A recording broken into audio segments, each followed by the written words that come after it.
अनिका, अरे अनिका अठे भी ना है। मूषक राज को बुलवाकर खुद कटे चली गई। अनिका का फोन हमेशा तो अपने फोन से चिपकली की तरह चिपकी रहती है, और अब अठे कैसे छोड़ दिया इसने?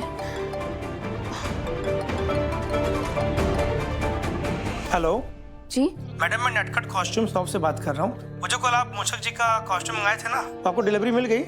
कॉस्ट्यूम फिट बैठ गया ना? के मूषक राज का कॉस्ट्यूम? मैडम, उसको 24 घंटे के अंदर वापस कर देना, नहीं तो एक्स्ट्रा चार्ज लगेगा। अनिका ने मूषक राज की पोशाक मंगाई है और अनिका खुद भी गायब है। कहीं ऐसा तो नहीं कि मूषक राज की पोशाक में खुद अनिका ही हो?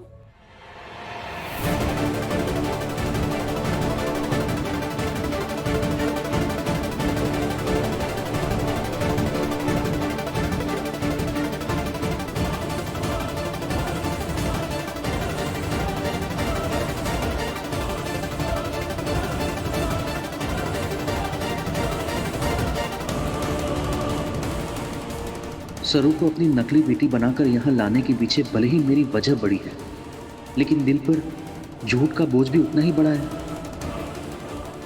मूषक राज के कानों में अपने राज बोलकर शायद सुकून मिले।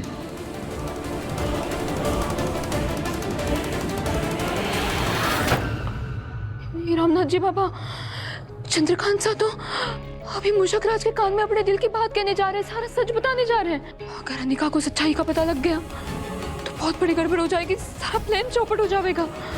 ना ना ना ना, हमारे को चंद्रकांत सा को समय पर रोकना होगा।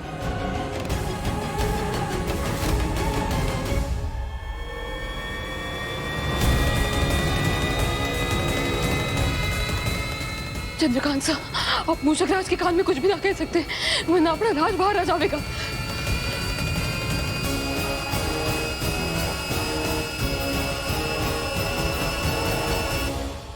सरू,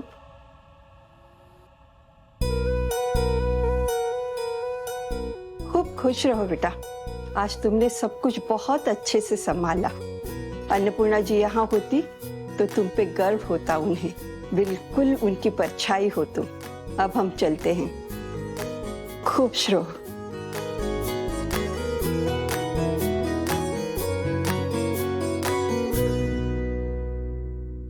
हे मूषक राज, आपसे और बापा से तो कुछ भी नहीं छुपा है।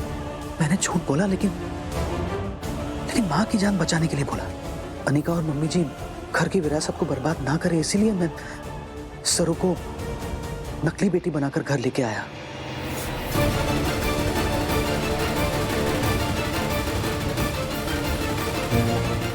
लेकिन मूषक राज, प्लीज मुझे माफ कर दीजिए।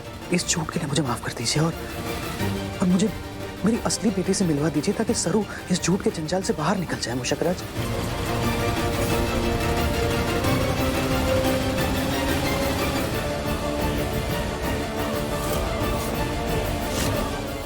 चंद्रकांत साहब, वो मूषक ना है, अनिका है। उसे अपना सच ना बता देना।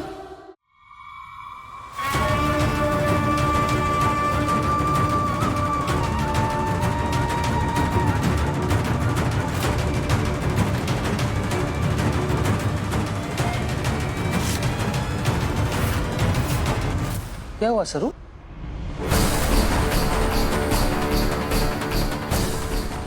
क्या कहा आपने मूषक राज से? मैंने तो मूषक राज से माफी मांगी और उनसे ये विनती की कि मुझे मेरी असली बेटी से जल्द मिलवा दे। बस!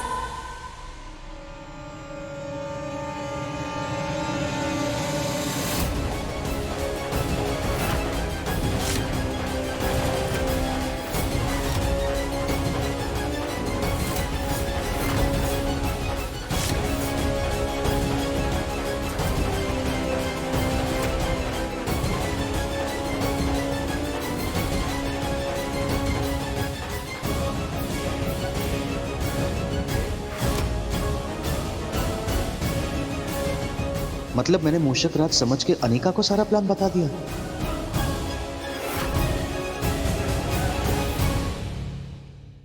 इसका मतलब अपने दिल की बात मैंने अनिका को कह दी। कह दिया अनिका से कि मैं सरू से प्यार करता हूं। यानी तुम मुशक राज?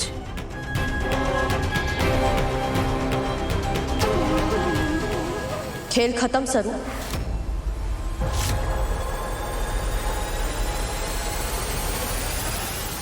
तुझे क्या लगा था तेरा ये घटिया गेम चलता रहेगा और मैं कुछ नहीं करूंगी? अब मैं चुप नहीं बैठूंगी।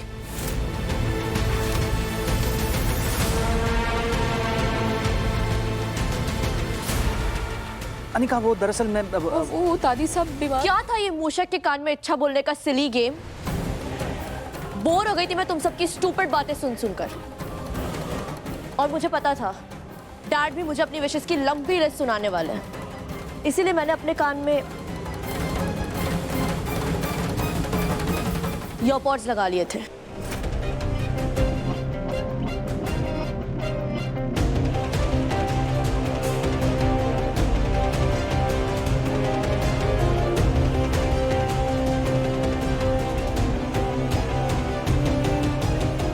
शकराज जी, गणपति जी को कहकर मेरी थोड़ी सी सिफारिश लगवा दीजिए ना प्लीज। बहुत हो गया, बहुत किसी की कन्फेशंस नहीं सुनने मुझे। इडियट्स।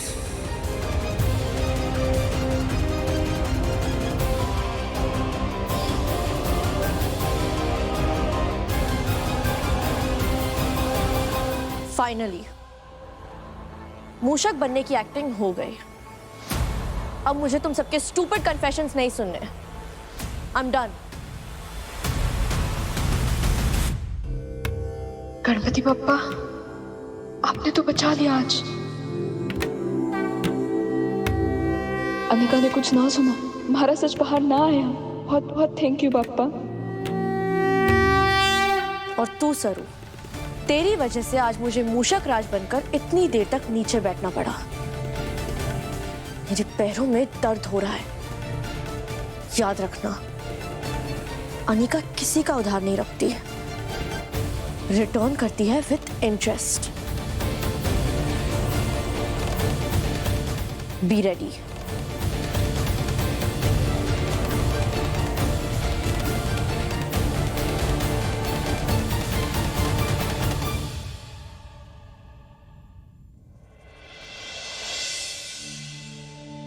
पापा,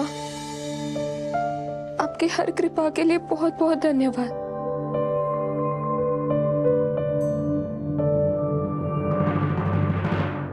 सरू को मैं छोड़ूंगी नहीं। और वेद और सरू कभी एक नहीं हो पाएंगे, कभी नहीं।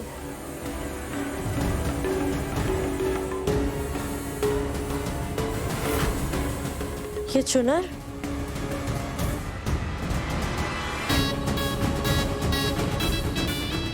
और आप तो जानते ही हैं कि मैं चुनर पे अपना नाम लिख कर लाया उसके लिए। अगर वो चुनर पहनकर मेरे सामने आ जाएगी तो मुझे एक इशारा मिल जाएगा।